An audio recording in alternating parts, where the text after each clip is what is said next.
Attention please, this is the final call for the Michelin/Porsche Time Trial Challenge at Road Atlanta. This time trial challenge will end 2 days from when this video releases. And by the way, this is also known as the worst Michelin/Porsche commercial in the world. So this time trial challenge released during the time I was away from the game. When I came home, I gave it a shot, got around 1 million invalidated laps, and finally got a silver time and thought I will just leave it at that. But then someone in my comment section said, do you know you're actually only a few tenths away from getting gold? So I decided to give it a go. This time I did it in VR, and despite the car being on racing soft tires, you have to treat it like a road car on very slippery comfort tires.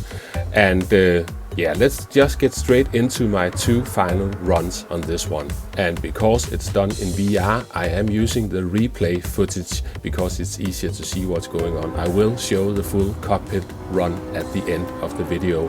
We are about to start a lap. I am using the fence behind the concrete wall there. That's my brake marker for turn 1, down to 3rd gear, and then just let the car coast in. Just wait for those tires to find some grip, and then you can get back on the power up the hill. Here you also have to brake a bit, just get the car lined up so you can go through that chicane as straight as possible. You also have to be patient around that corner. Coming down the hill, you have to, once you accept that you have to go part throttle a lot of the time, especially in sector 1, you will start to find some speed. I actually almost ran wide there. That did cost me some time.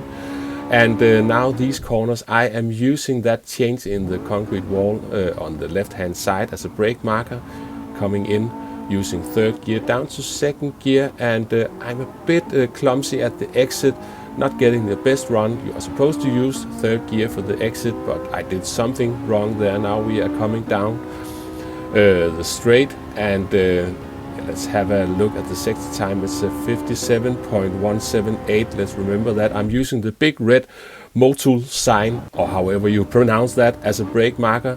I am panic downshifting a bit. That is an exploit you can unfortunately use, but that was by accident. I am downshifting properly at the end. Now I'm lifting at the end of the curb on the left hand side, and I just keep coasting until the car is turned. I actually went off the track, but I got a lap in, and now my final run and my best attempt, and I will leave it at that. So we are about to start a lap. Make sure not to run wide before even starting a lap, using the end of the fence behind the concrete wall once again. This time I'm downshifting a bit aggressively down to 3rd gear, but that allows me to get off the brake a bit sooner, and that allows the car to coast into the corner with less understeer.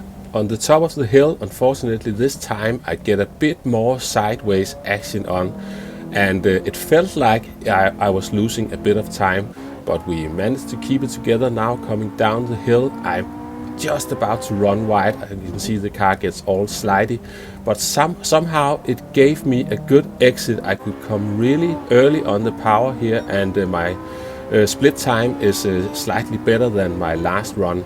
Now these final corners, 3rd gear for this one, and as soon as the car straightens up, down to 2nd gear. Remember, it's over a crest, and this time I get a good run out of here in 3rd gear.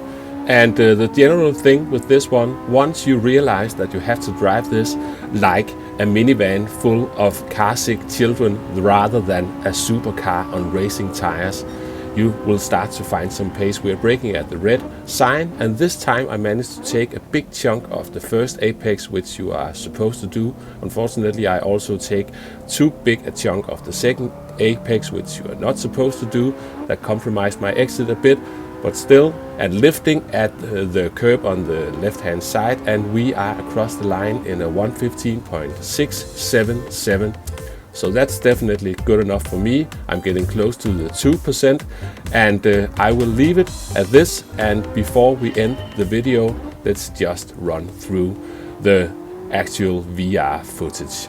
So we are about to start the lap, and also here remember to lift off so you can get around the corner. Now we can see the steering inputs and all that stuff. but we can get a feeling of what's going on. And in general, I found this easier to learn in VR. Same thing as when we had the Bathurst Time Trial challenge in that dreadful Maserati. I couldn't figure that one out until I jumped into the VR.